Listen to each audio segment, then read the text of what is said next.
À croire que l'état de crise permanent est l'apanage du club de la capitale. Là, la tempête est venue de l'intérieur de façon aussi subite que surprenante. Tout débute vendredi lorsque notre confrère du Parisien diffuse des extraits de la lettre du président Charles Villeneuve aux administrateurs du club.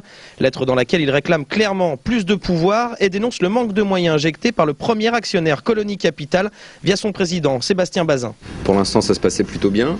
D'un coup, il envoie ce courrier et donc il met tout le monde devant le fait accompli. Il prend également un peu les médias à partie. Il affiche des soutiens, mais la méthode franchement me laisse perplexe. Sébastien Bazin se sent trahi, tout comme une majorité des administrateurs du club. Dimanche au Parc, après la victoire 2-1 face à Sochaux, les décideurs se réunissent. Cet acté, Charles Villeneuve sera remercié, mais le président désavoué veut rester aux manettes. Les jours à venir promettent donc une guerre d'influence et de déclarations, un climat délétère auquel est tristement habitué le PSG. Tous les gens qui entrent dans ce club en veulent toujours plus.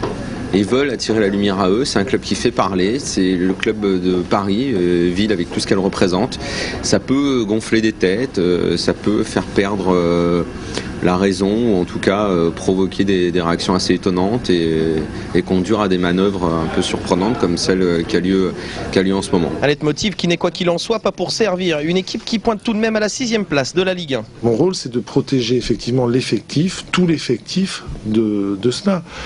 Et je pense que je fais mon métier lorsque je veille à ça. Le fait que ça arrive quand les résultats sont bons, c'est surprenant. Mais à la rigueur, il vaut mieux que ça arrive quand les résultats sont bons.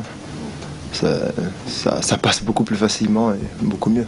Si l'éviction de Charles Villeneuve est entérinée lors de la prochaine Assemblée Générale qui se tiendra au plus tard dans 2 semaines, c'est le premier actionnaire Sébastien Bazin lui-même qui devrait reprendre la tête du club. Il aura alors l'obligation d'afficher un budget clair et une ligne directrice forte afin que les supporters n'aient pas à nouveau le sentiment de rester sur la touche.